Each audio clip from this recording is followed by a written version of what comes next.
Hello students, good morning. ચાલો આજે આપણે કરવાના છે લેવલ્સ ઓફ મેનેજમેન્ટ. બરાબર, ઇમ્પોર્ટન્ટ ક્વેશ્ચન છે, ઘણીવાર પૂછાઈ ગયો છે જીટીયુની એક્ઝામની અંદર.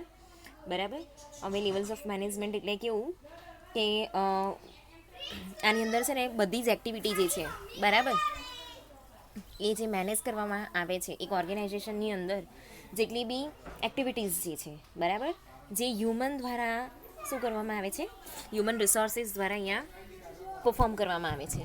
એ બધી એક્ટિવિટીઝ જે છે એક ઓર્ગેનાઇઝેશનમાં કેવી રીતે અહીંયા મેનેજ થાય છે બરાબર એ અલગ અલગ લેવલમાં અહીંયા વેચાઈ ગયું છે. હવે આપણે આ વાત જે છે ટોપ લેવલ, મિડલ લેવલ અને બોટમ લેવલ એ હું તમને ઘણીવાર કહી ચૂકી છું બરાબર. આપણે મેનેજમેન્ટ અને એડમિનિસ્ટ્રેશનનું જે ડિફરન્શિએટ શીખી ગયા એની અંદર બી આપણે આ કરી ગયા છે. તો આ જે ટોપ લેવલ, મિડલ લેવલ અને લોઅર લેવલ છે એમાં કયા કયા વ્યક્તિ આવે છે, એ લોકોનું કામ શું છે બરાબર છે એ આપણે જોવાના છે. મેનેજરિયલ અને નોન મેનેજરિયલ જે રોલ છે બરાબર એ આ લેવલની અંદર કેવી રીતે ડિવાઈડ થયેલા છે અને જે ઇન્ટરપર્સનલ રિલેશનશિપ છે બરાબર છે આ બધા લેવલ વચ્ચે એ અહીંયા આપણે જોવાનું છે. ઓકે, તો various activities of an organization are manage by human resources.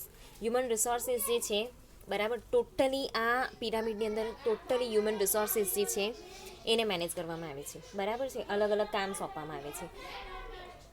થોડીક વસ્તુ જે છે આપણે ઓલરેડી મેનેજમેન્ટ અને એડમિનિસ્ટ્રેશનની અંદર જોઈ ગયા છે બરાબર છે. The interpersonal relations as supervisor, subordinate and peer is formally presented in a pyramidal organizational structure. The concept of levels of organization is closely related to such pyramidal organisational structure. તો અહીંયા જે એક ઓર્ગેનાઇઝેશન સ્ટ્રક્ચર છે બરાબર છે ને પિરામિડની અંદર અહીંયા ડિવાઈડ કરવામાં આવેલું છે કે જેની અંદર સુપરવાઇઝર છે, સબોર્ડિનેટ્સ છે, એનું પિયર ગ્રુપ જે ગ્રુપ છે એ પિયર એટલે ગ્રુપ બરાબર છે. તો એ બધા જેટલા બી હ્યુમન રિસોર્સિસ છે બરાબર છે એને લેવલ વાઇઝ કેવી રીતે અહીંયા ડિવાઈડ કરવામાં આવેલા છે એ આપણે જોવાનું છે.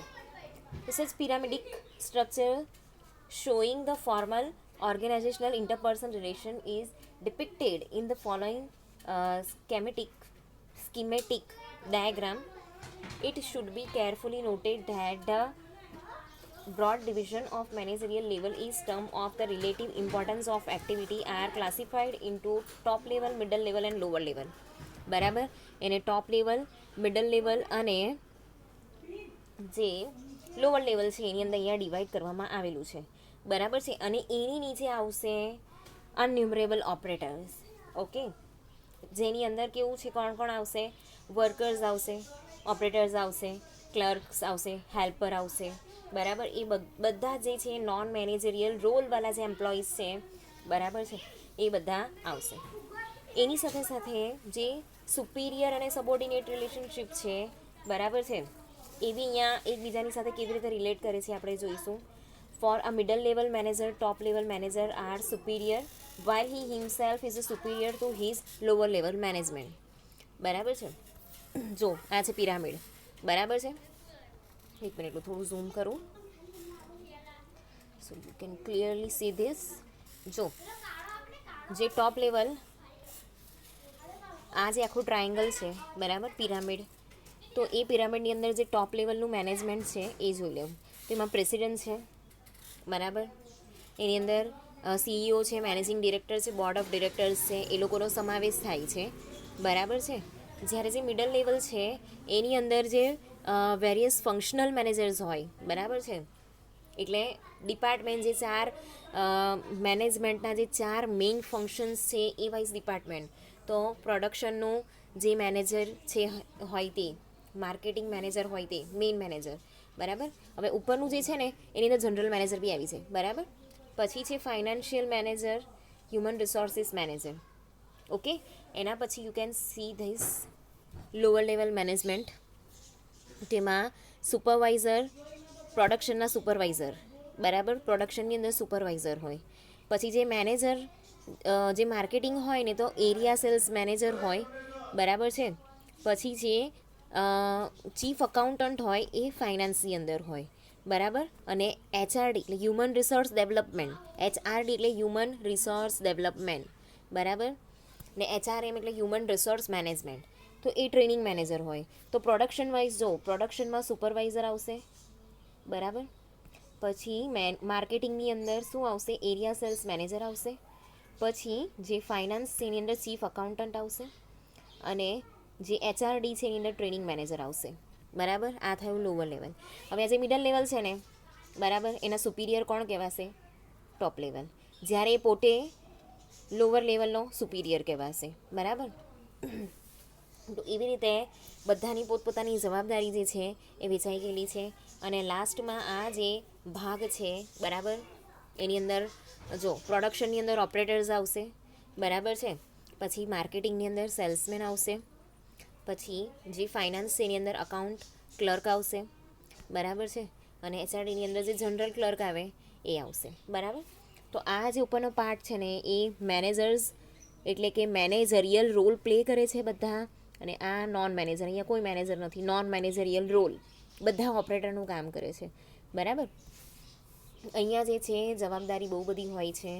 ઓકે, અહીંયા મેનેજમેન્ટ અને એડમિનિસ્ટ્રેશન બંનેનું કામ આવે છે. ઓકે, ઓછા વત્તા પ્રમાણમાં આપણે જોઈ જ ગયા છે, હાફ 50%. અહીંયા મેનેજમેન્ટ ઓછું અને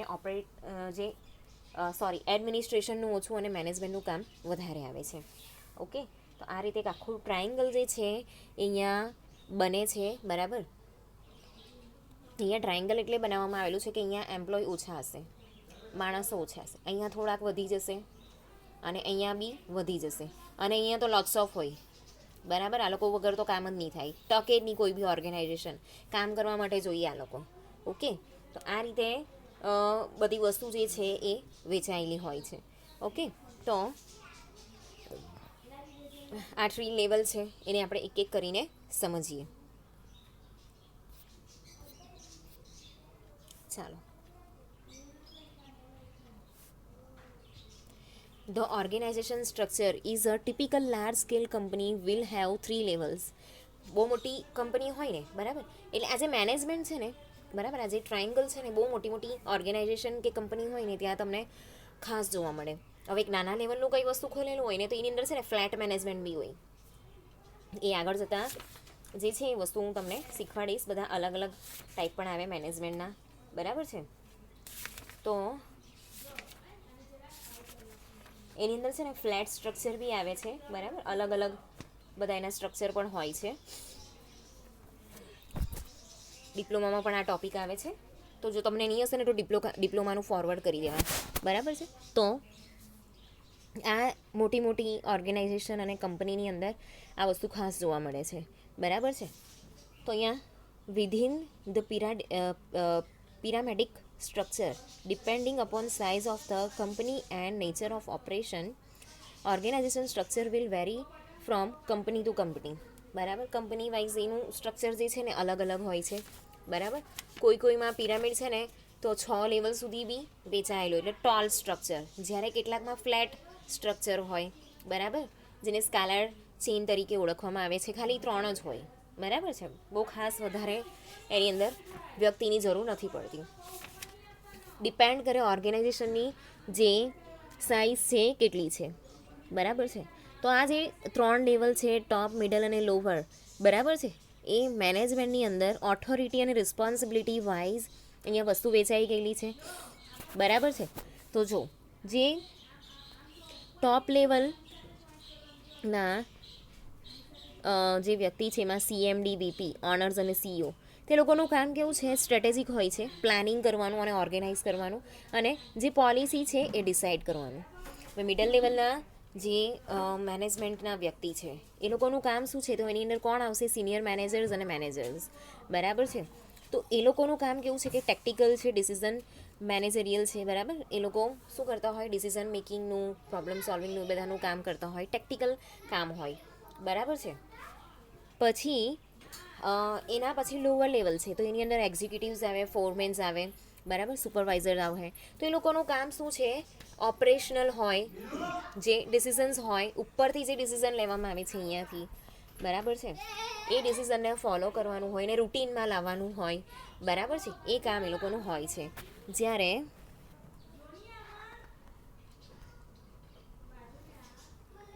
જે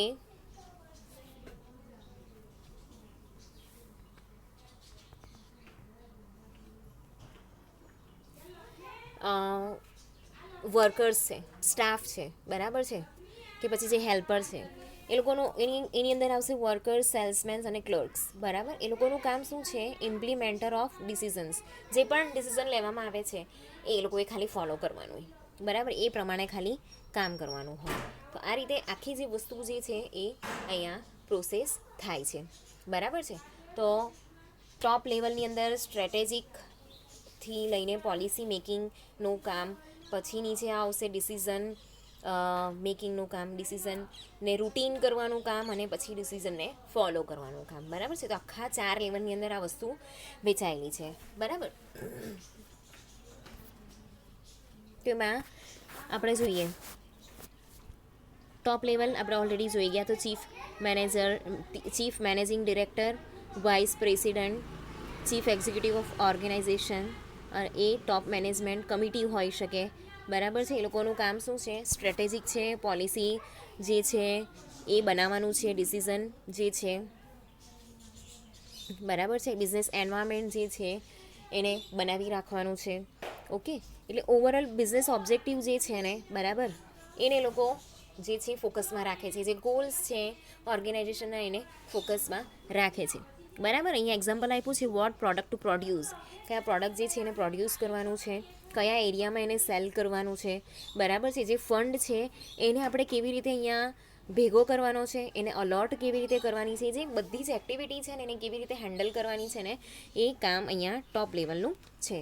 એના પછી છે મિડલ લેવલ.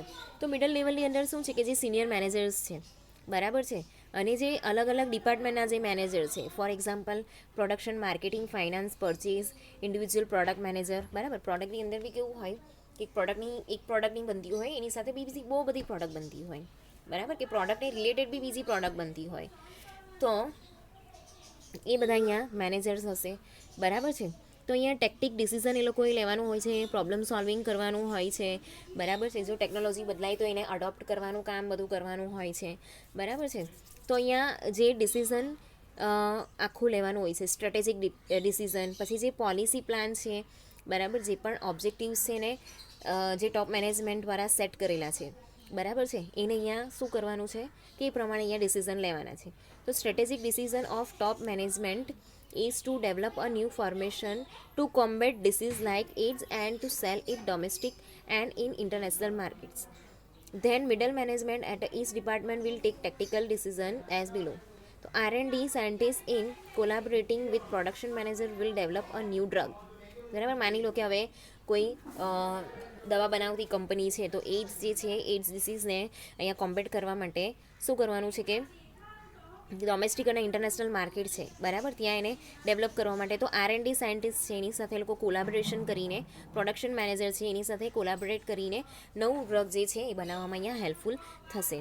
તો production manager will decide on how to produce this product within minimum cost and effective result, બરાબર છે. તો જે પ્રોડક્શન મેનેજર છે, બરાબર, એનું કામ શું છે કે ઉપરની પોલિસી છે અને ડિસિઝન છે કે આપણે ડ્રગ જે છે એ બનાવવાનું છે.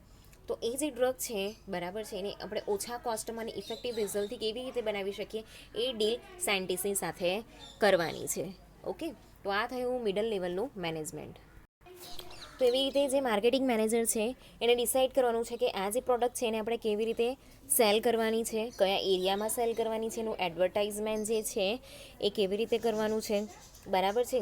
જે ડૉક્ટર્સ છે એને કેવી રીતે મનાવવાના છે કે પોતાનું ડ્રગ ખરીદે કે રસી ખરીદે, બરાબર છે. અત્યારે કોરોનાની જે રસી બહાર પડી છે, બરાબર, એનું શું ચાલે છે, આખું એક્સપેરિમેન્ટ ચાલે છે, તો અલગ અલગ લોકોને એ રસી આપવામાં આવે છે, બરાબર છે. તો એવી રીતે જે વસ્તુ છે, બરાબર, કેટલા બધા બહારથી ઓર્ડર આવે છે આપણે ત્યાં, તો આપણી રસી જે છે એ બહુ સક્સેસફુલ પણ ગઈ છે અને બહારથી ઓર્ડર પણ આવે છે, બરાબર છે. તો how to train area manager જે એરિયા મેનેજર છે એને કેવી રીતે ટ્રેન કરવું, એની ટીમ જે છે, બરાબર, એને કેવી રીતે ટ્રેન કરવી, જે ડીલર્સ છે એ ડીલર્સના નેટવર્કને કેવી રીતે એસ્ટાબ્લિશ કરવું, એ લોકોને કેવી રીતે બધી વસ્તુ જે છે શીખવાડવી, બરાબર, હોલસેલર છે કે પછી કેમિસ્ટ શોપ છે ત્યાં સુધી કેવી રીતે પહોંચાડવું એ કામ એ લોકોનું છે, બરાબર. તો એક આખી સ્ટ્રેટેજી અહીંયા તૈયાર કરવામાં આવે છે. એના પછી છે લોવર લેવલ મેનેજમેન્ટ. તો executives of sales, production, purchase and other department, chief accountants, factory supervisor, foreman, personnel officers. બરાબર, આટલા વ્યક્તિ જે છે એ લોવર લેવલમાં આવે છે. તો આ લોકોનું કામ શું છે? They take operational decisions of day to day workings. જે ડિસિઝન લીધા છે ઓપરેશનલ ડિસિઝન, એને લોકો શું કરે છે કે ભાઈ પોતાના વર્કિંગની અંદર એ કામ કરે છે. તો for example, foreman will ensure production to continue as plan by production manager. ફોરમેનનું કામ શું છે કે પ્રોડક્શન જે છે બરાબર ચાલે છે કે નહીં, કન્ટિન્યુ ચાલે છે કે નહીં, બરાબર કંઈ ગડબડ તો નથી ને. જેવી રીતે પ્લાન કરેલું છે, પ્રોડક્શન મેનેજરે જેવી રીતે પ્લાન કરેલું છે, બરાબર છે, એ પ્રમાણે અહીંયા થાય છે કે નહીં. Okay, for that he will decide which machine to set how to use. બરાબર, એટલે એને ડિસાઇડ કરવાનું છે કે આ પ્રમાણેનું પ્લાનિંગ છે તો કયું મશીન જે છે એ કામ લાગશે. બરાબર, કયું મશીન યુઝ કરવાનું છે, બરાબર છે, ઓપરેટર કોણ હશે, એ બધી વસ્તુ એણે ડિસાઇડ કરવાની છે. બરાબર, તો આ રીતે આ જે આખા 3 મેનેજમેન્ટ છે એ આ રીતે કામ કરે છે. ઓકે, તો હવે આવતા લેક્ચરમાં આપણે જોઈશું ટાઈપ્સ ઓફ મેનેજર્સ.